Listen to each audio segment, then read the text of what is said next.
Disney plus Hotstar की नई series का नाम है शो टाइम, और जैसे कि नाम से ही जाहिर है कि इसमें पर्दे के पीछे की जो कहानियां हैं, बॉलीवुड के पर्दे के पीछे की जो कहानियां हैं, तमाम इंटरेस्टिंग कहानियों को दिखाया जाएगा। हालांकि इसे फिक्शनलाइज किया गया है, कितना फिक्शनलाइज किया गया है और कितनी सच्चाई है इस सीरीज में, हम इनके एक्टर से और डायरेक्टर से ही पूछेंगे। हमारे साथ मौजूद हैं इमरान हाशमी, शो के डायरेक्टर मिहिर देसाई, श्रेया सरन और महिमा मकवाना, जिन्होंने एक बहुत लंबा सफर तय किया है, टेलीविजन से लेकर फिल्में कर रही हैं, वो ओटीटी भी कर रही हैं। थैंक यू सर, बहुत बहुत स्वागत है आप सभी का। Thank you. इमरान, सबसे पहले सवाल आपसे ही, आपने अपनी जो जर्नी की शुरुआत की थी वो एज ए एडी की थी जी। आप पहले पर्दे के पीछे ही थे जी। और इसमें भी एक प्रोड्यूसर बने हैं। कैसे देखते हैं इस जर्नी को, कैसे देखते हैं, और जो किरदार आपने निभाया है, एक बहुत ही इंटरेस्टिंग प्रोड्यूसर का किरदार निभाया है, जिसका अपने पिता के साथ जमती नहीं है, अनबन रहती है, और तमाम तरह की वो तमाम तरह के दांव पेच लगाता है फिल्में बनाने के लिए। तो क्या कहना चाहेंगे इस किरदार के बारे में? पहले तो मेरी जर्नी थोड़ा कह दूं कि मैं एक असिस्टेंट डायरेक्टर के तौर पे इस इंडस्ट्री में आया था, और कभी ये चाह नहीं थी फिल्म इंडस्ट्री में आने की। मैं थोड़ा कंफ्यूज था कॉलेज के बाद, और फिर ये एक डिटूर मिल गया मुझे। एक्सीडेंटल, हमेशा कहता हूँ एक्सीडेंटल एक्टर हूँ मैं। आपने मुझे बताया था कि आप विजुअल इफेक्ट्स के लिए अमेरिका जाना चाहते थे। विजुअल इफेक्ट्स के लिए अमेरिका जाना चाहता था। एक बार एक समय पर डायरेक्शन भी उस चीज़ में मैं घुसना चाहता था, लेकिन अल्टीमेटली फिर पहली फिल्म जो बनी फुटपाथ, उसके बाद मुझे लगा कि ये एक मेरी कॉलिंग है। बट आई थिंक एक इंटरेस्टिंग जर्नी रही है मेरी इंडस्ट्री में। अभी मेरे 21 साल हो गए हैं यहाँ इंडस्ट्री में। बहुत सारे लोगों के साथ मेरी एक good Fortune of interacting with them इतनी फिल्मों में। उनका तजुर्बा, मेरी एक्सपीरियंसेस इन लोगों के साथ उठना बैठना, कहीं वो सबकॉन्शियसली मैंने रघु एक कैरेक्टर में उस चीज़ को इनकलकेट करने की कोशिश की है, और बहुत ही खूबसूरती से लिखा गया है। शो की जो कहानी है या किरदार हैं इसमें, रघु का कैरेक्टर भी। और मुझे यही लगा कि यार ये एक तरह से एक मिश्रण है, एक अमेलगमेशन है बहुत सारे प्रोड्यूसर्स का। रघु का एक खुद का एक थॉट प्रोसेस भी है ना, हर प्रोड्यूसर का एक ब्रांड ऑफ सिनेमा होता है। जैसे आपने कहा कि इसके और फादर के बीच में हमेशा टकराव होती रहती है, क्योंकि फादर को एक क्रिटिकली अक्लेम्ड एक किस्म का सिनेमा पसंद था, और रघु को मास सिनेमा, फ्रंट बेंचेस के लिए एक जहाँ पे सिर्फ कॉमर्स डिक्टेट करता है, वो सिनेमा पसंद है। एंड वहाँ से, उस नज़रिए से और उस पॉइंट ऑफ व्यू से हम इंडस्ट्री को देखते हैं, और यहाँ के अलग अलग लोगों को देखते हैं, यहाँ के रिलेशनशिप्स को दिखाते हैं। और एक मीडिया का भी पर्सपेक्टिव है, इंडस्ट्री का एक बाहर का भी पर्सपेक्टिव है। उस चीज़ को कहीं हम बेनकाब करते हैं और इन कैरेक्टर्स को फिर ऑडियंस के सामने पेश करते हैं। मिहिर, मिर्ज़ापुर से लेकर इस सीरीज तक, शो टाइम तक, क्या वो वजह थी आपको लगा कि ये इस पर एक सीरीज़ बनानी चाहिए और लोगों को दिखाना चाहिए? क्योंकि डिजिटल मीडिया है, उस पर बहुत गॉसिप चलता है, बहुत परसेप्शन बन जाते हैं, तमाम तरह के डिस्कशंस होते रहते हैं। तो सच और जो झूठ की जो लाइन है वो इतनी ब्लर हो गई है कि बॉलीवुड में क्या पर्दे के पीछे हो रहा है, क्या सच है और क्या झूठ है, क्या गॉसिप है, लोगों को पता नहीं चलता है। ये तो कभी भी नहीं बच्चे को पता था। वो क्या वजह थी कि आपको लगा कि इस पे एक शो बनाया जाए? देखिए, ये जो कहानी जो लिखी है सुमित रॉय ने लिखी है, और उन्होंने पहले ही लिखी थी। जब मैंने पढ़ी तो मुझे सबसे ज़्यादा इंटरेस्टिंग इसमें ड्रामा लगा था फादर एंड सन का, जो एक्चुअली देखा जाए तो मिर्ज़ापुर में भी काफ़ी इंटरेस्टिंग था। वो there was a crazy hook point in that. और हमारे लिए यही होता है कि जॉनर कुछ भी और ड्रामा जितना इंटरेस्टिंग हो ना, जॉनर सिर्फ एक बैकड्रॉप हो जाता है। तो फादर एंड सन के साथ आप हाइस्ट फिल्म भी कर सकते हो, आप एक्शन भी कर सकते हो।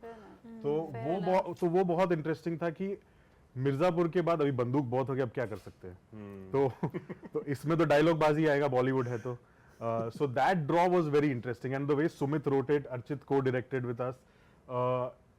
It was very interesting to add all the drama in the world of Bollywood, and the challenge always is that it is a Bollywood show, which on the outside may not be relatable to people because of the glamour, but in the end these are all human characters, and there is so much emotion within them. There are two sides to them. There's one that you see on camera and one behind. And for Sumit to write something that is a BTS of Bollywood behind the scenes was so interesting that we just grabbed onto it. लोगों के मन में ये भी सवाल है कि कितना फिक्शनलाइज किया है इसको और कितना रियलिटी है इसमें। वो आप देख के गेस करिए ना, अभी रेडिट तो इसी के लिए बना है। I think you would say that is a bit of both, right? It is a bit of both. It is 100% a bit of both. Anecdotal चीजें हैं Yeah, जो yeah. ये खुद इन्होंने इनका पर्सपेक्टिव है इंडस्ट्री का, सुमित का एक पर्सपेक्टिव है, तो उन चीज़ों को ऑब्वियसली ये आप ये जी के ही एक ऐसे शो में डाल सकते हो, लेकिन एक फिक्शनल कहानी है। लेकिन फिर आप दूसरे कैरेक्टर्स, हर कैरेक्टर देखकर आपको आपका खुद का एक नजरिया होगा कि अच्छा ये उस एक्टर की तरह है या ये उस प्रोड्यूसर की तरह है, ये ऑडियंस मेंबर पर है।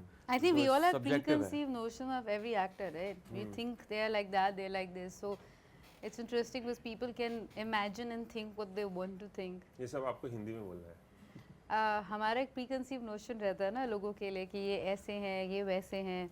ऊपर से इंस्टाग्राम और सोशल मीडिया के चलते आप और सोचने लगते हो कि वो तो यही होंगे, वो तो वही होंगे। क्योंकि जब मैं लोगों से बात करती हूँ तो वो बोलते हैं कि हाँ यू नो फलाना ये है, फलाना वो एक्टर ऐसे है। I'm like, do you know them? आप जानते हो उन्हें? नहीं, आप देखते हैं, पढ़ने में आता है, देखने में आता है, तो ऐसा ही लगता है। So that's, I think for that reason it's interesting to let people have their own, उनकी अपनी imagination से वो जो सोचना चाहते हैं वो मैं ये सोचें। भी आपसे पूछना चाहूंगा कि इतने सालों से आप एक्टिंग कर रही हैं और इस सीरीज में आप एक्टर बनी हैं। एक एक्टर शो में एक्टर के तौर पर आपको वो क्या करने का मौका मिला जो रियल लाइफ में एक्टर बन के नहीं मिला? तो थोड़ी लाइफ झंड है, रियल लाइफ में ऐसी ना हो तो बेटर है। शो में झंड है लाइफ। आई होप ऐसा कभी हो ना किसी के साथ भी, बट इट्स ये जो मेरा किरदार है वो काफ़ी वो लगता नहीं है शुरुआत में, लगता है कि वो डोसाइल है व्हाटएवर, बट बाद में मालूम पड़ता है शी इज़ वेरी स्ट्रॉन्ग। और मैं दिखती बहुत strong and very self whatever will power वाली लगती हूँ, पर अंदर से एकदम खुपची हूँ, बहुत ही डर जाती हूँ। I can't fight back. So that way is a contradiction to जो मैं हूँ।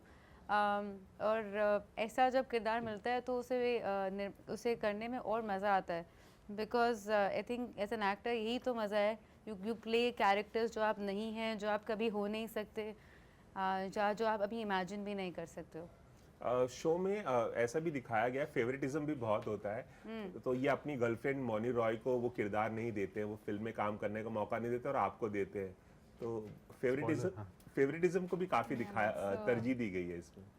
आपने मुझे बोला है इंग्लिश को हिंदी में, तो ये वाली डायलॉग आप कैंसिल कर There's a दो। politics, there's a politics. उसमें भी पॉलिटिक्स है कि विदाउट मैं जो एपिसोड में क्या हो रहा है और रघु का इंटेंशन उसमें क्या है वो आपको शो देखकर ही पता चलेगा, क्योंकि वो इंटेंशन की वजह से इस चीज को इस तरफ इस दिशा में लेके जाता है, क्योंकि इट्स लाइक राजीव ऑलमोस्ट या उसके साथ film without giving too much away, अरे! आप शो देखेंगे तो पता चलेगा। नहीं, मैं फेवरेटिज्म की बात कर रहा हाँ, था। तो वो एक रघु का खुद का एक पॉलिटिक्स खेल रहा है उसमें एपिसोड में। महिमा, अब कई सालों से आप इंडस्ट्री में काम कर रही हैं, कई जर्नलिस्ट लोगों ने आपका इंटरव्यू लिया होगा, कई लोगों को आप जानती होंगी। इसमें आप एक जर्नलिस्ट का किरदार शुरुआत में निभा रही होती है और एक फियरलेस और नॉन कॉम्प्रोमाइजिंग जर्नलिस्ट का किरदार निभा रही होती है। कैसा रहा वो एक्सपीरियंस आपका एक जर्नलिस्ट का किरदार निभाना? हालांकि बाद में तो कुछ और ही पता चलता है और बाद में आप एक प्रोडक्शन हाउस को ओन करती हैं, लेकिन क्या बताना अरे चाहिए? यार, ठीक है, ना everyone knows anyway. okay, sorry, I overreacted. You know, Like you कभी-कभी आपको पता नहीं होता है that you're this strong or you're this opinionated or you're this honest. I don't think Mahika, मेरा जो किरदार का नाम है, उसे भी पता है था उस सिचुएशन में that she has a spine to in order कि वो अपना stand ले सके. So जो आप बात कर रहे हैं, I think she's a film critic and she will वो सच बोलेगी चाहे वो कितना भी सामने वाले के लिए कड़वा क्यों ना हो. And I think that's something that I genuinely like about her and that's why आपको मैं have to speak in Hindi also, आपको कहीं ना कहीं उसकी innocence और जो वो ना समझ है उस सिचुएशन में, वो भी आपको कभी कभी दिखाई देता है, because there are some stakes that she might not know कि कितना खोया और कितना पाया. So to play a journalist, yes, वैसे तो वो aspiring filmmaker है और उसे कुछ ही फिल्में पसंद है, एक तरह की फिल्में उसे पसंद है, और टू मे बी एक फिल्मों से जुड़ी रहने के लिए या फिल्मों के जो वर्ल्ड से जुड़े रहने के लिए, this is something that she does to probably pass her time, but उसका like her main motive is to make films, classic films, so to speak. Imran, इसमें सीरीज में नेपोटिज्म की बात भी की गई है और तमाम जो इश्यूज हैं, बॉयकॉट बॉलीवुड की भी बात की गई है। आपको क्या लगता है कि सोशल मीडिया के आने के बाद और जिस तरह से ट्रेंड चलते हैं सोशल मीडिया पे, ट्रेंड चलते हैं, बॉलीवुड को टारगेट किया जाता है, कहा जाता है ये फिल्में मत देखो, बॉलीवुड में नशा बहुत होता है, नशेड़ी लोग रहते हैं, तमाम तरह के परसेप्शंस बनाए जाते हैं। आपको लगता है कि उन चीज़ों से जो सोशल मीडिया पे सबके पास मोबाइल है, सबके पास टाइप करने का राइट है और सब टाइप कर रहे हैं, कुछ भी लिख रहे हैं, उससे बॉलीवुड को बहुत हार्म होता है, हिंदी सिनेमा को बहुत हार्म करने की कोशिश की गई है एक टारगेटेड वे में? अभी पता नहीं कि कोशिश की गई है, एक एजेंडा रहा है या कोई हम एक सिंगुलर टारगेट बनाया गया है बॉलीवुड का, लेकिन हाँ कहीं ना कहीं ये जो कोविड के बाद ये जो ट्रेंड शुरू हुआ था बॉयकॉट बॉलीवुड का, ये बहुत ही अनयूजुअल हमने कभी पहले देखा नहीं था, क्योंकि सोशल मीडिया का एडवेंट आई थिंक 2012 से एनीवे सब लोग ट्विटर इस्तेमाल कर रहे थे, लेकिन ये तो कुछ ज़्यादा ही चीज़ बढ़ती चली गई थी 2020 के बाद। ये थोड़ा तो डेंट किया है एक पब्लिक परसेप्शन ने। आई थिंक जो लोग ऐसे शायद न्यूज़ चैनल्स देखते हैं या ऐसे कंटेंट देखते हैं या सोशल मीडिया की जो पोस्ट देखते हैं, उनका एक नज़रिया होगा इंडस्ट्री का, जैसे आपने कहा। लेकिन आप अभी हर किसी को पकड़ के ये नहीं कह सकते हैं कि हमारी इंडस्ट्री ऐसी है या ऐसी नहीं है। पब्लिक परसेप्शन अभी ऐसा हो गया है और आई थिंक सोशल मीडिया पे इतना सारा ह्यूमन क्राई हो गया नेपोटिज्म को लेकर या ये परसेप्शन को लेकर, सब लोगों के हाथ में एक ओपिनियन आ गया ना, और सब लोगों को वो वॉइस करना है। अभी वो सच हो या गलत हो ये कौन कहे, और हम इतने डिफेंसिव क्यों हो इस सिचुएशन में। तो लोग कह रहे हैं, जैसे आप फिल्मों को भी उठा के ले लो, आजकल इतने सारे लोग क्रिटिक कर रहे हैं फिल्मों को लेकर। कोई भी फिल्म रिलीज हो जाए फ्राइडे को, जनरली हमारे गिने चुने क्रिटिक्स हुआ करते थे, आजकल तो भर के आप देख लो, यूट्यूब चैनल्स आ गए हैं, इंडिविजुअल चैनल्स आ गए हैं, इंस्टाग्राम के पोस्ट आ रहे हैं हर किसी के, सब लोगों को अपनी कुछ अपना टिप्पणी देनी है फिल्मों को लेकर। But this is the environment you are staying in. अभी आप उसके बारे में कुछ कर नहीं सकते हैं। सोशल मीडिया, और पता नहीं ये अभी गाड़ी किस दिशा में चल रही है, क्या ये और भी मैग्नीफाई हो जाएगा आने वाले कल में, पता नहीं। तो हमें बस एक ट्रूथ से, हमने ऑनेस्टी के साथ काम करना है। हम जैसे हैं वैसे हैं। अभी पब्लिक परसेप्शन को, मेरा भी एक पब्लिक परसेप्शन शायद होगा, I am not gonna stand there और मैं किसी को मीन्स जाके मैं एक पेडस्टल पे जाके मैं नहीं कहूँगा कि अच्छा ऐसा है या ऐसा नहीं हूँ। मैं जो जैसे जी रहा हूँ वैसे जी रहा हूँ, फिर लोग जो समझे जो सोचे वो उनकी मर्ज़ी।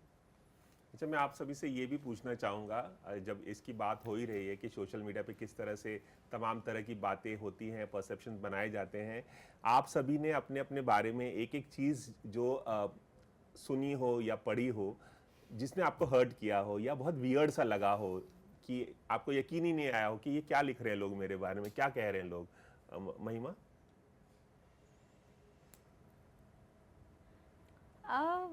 I don't really know, मतलब I don't think मैं इतनी पॉपुलर हूँ अभी फ़िलहाल कि लोग मेरे बारे में कुछ लिखे। या अगर मैं रिफ्रेम करूँ, सोशल मीडिया पे जो कुछ लिखा जाता है वो कितना अफेक्ट करता है आपको? कुछ तो लोग कहेंगे, लोगों का काम है कहना। I think that's something that I've just, that's my motto as far as social media is concerned, because I feel जब हमें बहुत ज़्यादा over accessibility मिल जाती है तो we tend to lose balance और हम उसे ओवर यूज़ भी कर लेते हैं। And yeah like he said, जैसे सर ने कहा कि everybody is a critic, everybody has an opinion, but I think with time, I think you just know कितना आपको अफेक्ट हो सकता है और कितना आपको अफेक्ट होने देना चाहिए, एंड व्हाट इज़ द मुद्दा, like where do these things stand. So I don't really take these things seriously, to be honest.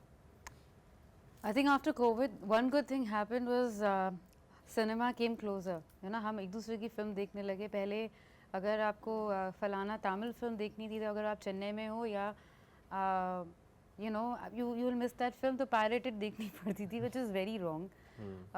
पर अभी everything was legally, you can watch it. तो that one good thing happened. पर उसके साथ एक बुरी चीज़ भी हुई, लोगों के पास बहुत टाइम था तो लोग सब messages, people were writing comments, सबको लगा हम राइटर हैं, and most of the people they started writing their opinion about films. कहीं अच्छा भी है गलत भी है, but for me I get really hurt when अगर मेरी private life के बारे में कुछ लिखा जाता है I get very upset. शुरू से I used to get really it used to hurt me a lot. Abhi I've become very strong and I don't really care much. But that whole perception about cinema that they're trying to say कि ऐसे हैं लोग वैसे हैं, it really you know the innocent people वो नहीं समझ पाते कि ये क्या सही है क्या गलत. और sometimes like even my own mother who's well educated, well read, वो भी सोचने लगती हैं कि शायद ऐसा ही होता है. And I have fights with her. I'm like नहीं मामा आपने जो पढ़ा या जो एक पिक्चर देखी जो किसी पार्टी से कोई बाहर निकल रहा था, that's not their whole life. या अगर आपने कुछ पढ़ा कि फलाना फिल्म में फलाना था और एक क्लिप देखी, that doesn't really mean anything. So it has created that whole perception, but it's okay. I think there's so much pleasure that cinema brings. I think movie hall is the greatest place of all. उसके साथ कुछ negativity भी आती है, so it's fine. Mihir, आप कहीं से inspiration लेते हैं सोशल मीडिया से अपनी कहानियों को कहने के लिए पर्दे पर? नो नॉट रियली क्योंकि वो कहानी बहुत ही इंडिविजुअलिस्टिक होती है और usually try to draw from personal life like show time also like we were talking about who is based on which character and we've been in the industry for like what 9-10 years now. तो जो हम लोगों के साथ हुआ होगा या हमने किसी और के बारे में सुना होगा वहीं से reality is better than just social media I feel sometimes. Imran, social media को आप कैसे देखते हैं? जो भी लिखा जाता है वो आपको अफेक्ट करता है या कोई ऐसी खास बात जो लिखी गई हो जो बिल्कुल गलत थी और आपको बहुत हर्ट हुआ हो? वेल इस दूसरे सवाल का मैं पहले जवाब दूंगा कि जब मेरी शुरुआत हुई थी इंडस्ट्री में तो मुझे यहाँ के तौर तरीके पता नहीं थे और मैंने ऑब्वियसली आपने कभी खुद के बारे में इस तरह का क्रिटिकल रिव्यू कभी पढ़ा भी नहीं होगा या देखा भी नहीं होगा क्योंकि जनरली आपकी ज़िंदगी में आपके वेल विशर्स होते हैं और आपके बारे में अच्छी चीज़ें ही कहेंगे और आप खुद आपका परसेप्शन खुद के बारे में अच्छा ही होता है इसलिए आप फिल्मों में आते हैं खुद को पेश करने के लिए उस तरह. लेकिन जब आप फिल्म करते हैं तो यू अंडरस्टैंड कि आपका पब्लिक परसेप्शन बहुत शायद अलग अलग लोगों के लिए उनका एक अलग नज़रिया होता है और फिर वो आपकी इस तरह बुराई करते हैं और कुछ क्रिटिक्स कुछ ज़्यादा ही पर्सनल हो जाते हैं. कभी फिल्म के क्राफ्ट को लेकर वो बात नहीं कहेंगे, शायद कुछ बातें वहाँ स्प्रिंकल कर देंगे लेकिन बहुत पर्सनल हो जाते हैं. तो मैंने एक्चुअली 2003 में 2004 में मर्डर फिल्म की थी और वो फिल्म बहुत कामयाब थी लेकिन बहुत सारे क्रिटिक्स ने उस फिल्म को बहुत ही बुरी तरह बैश किया था और ख़ास करके एक क्रिटिक का मुझे रिव्यू याद है, मैं उनका नाम नहीं लूँगा लेकिन बहुत पर्सनल हो गए थे अपने रिव्यू में. एंड फ़नी बात है कि 6 साल के बाद वो खुद आए थे मेरे साथ फिल्म डायरेक्ट करने के लिए. उन्होंने कहानी लिखकर उन्होंने कहा कि और मैंने ये बात दोहराई भी थी कि आपको तो लगा था कि मैं ऐसा हूँ, फिर वो हंसने लगे वहाँ पे. बट एक पोस्चर होता है उनका ना क्रिटिक्स का उनका एक पोस्चर होता है कि जितना ख़राब रिव्यू लिखे उतनी उनको रीडरशिप मिलेगी. तो अल्टीमेटली वो सिर्फ रिव्यू के बारे में नहीं है, वो एक कुछ सेल्फ प्रोपगेटिंग चीज़ भी होती है इस रिव्यू में. और आपका जो पहला सवाल है आई थिंक जहाँ तक के ये सोशल मीडिया पोस्ट्स जब करता हूँ मैं तो एक प्रोफेशनल हिसाब से उस चीज़ को देखता हूँ और कुछ कमेंट्स ऐसे आते हैं जो शायद नेगेटिव होंगे लेकिन अगर आपके खुद का एक इमेज खुद का एक स्ट्रॉन्ग होगा तो इट शुड बी अनवेवरिंग. ये चीज़ें आपको बॉदर नहीं करनी चाहिए क्योंकि वो आपको जानते नहीं हैं, वो आपके बारे में कुछ नहीं जानते तो वो कुछ भी लिखें, उनका खुद का एक नज़रिया है, वो ठीक है, जहाँ वो उनको सही लगे वो सही लगे, आप जहाँ हैं वो सही है. एबीपी न्यूज़ से खास बातचीत करने के लिए इमरान, मिहिर, श्रिया, महिमा, आप सभी का बहुत बहुत शुक्रिया. मैं चाहूँगा कि ज़्यादा से ज़्यादा लोग ये सीरीज़ देखें और जो आप लोग ग्लोरी डिजर्व करते हैं वो इस सीरीज़ के जरिए ज़रूर मिले आपको. आप लंबे उतना हमें प्यार मिले. Too much expectation. अरे रवि जैन, एबीपी न्यूज़, मुंबई.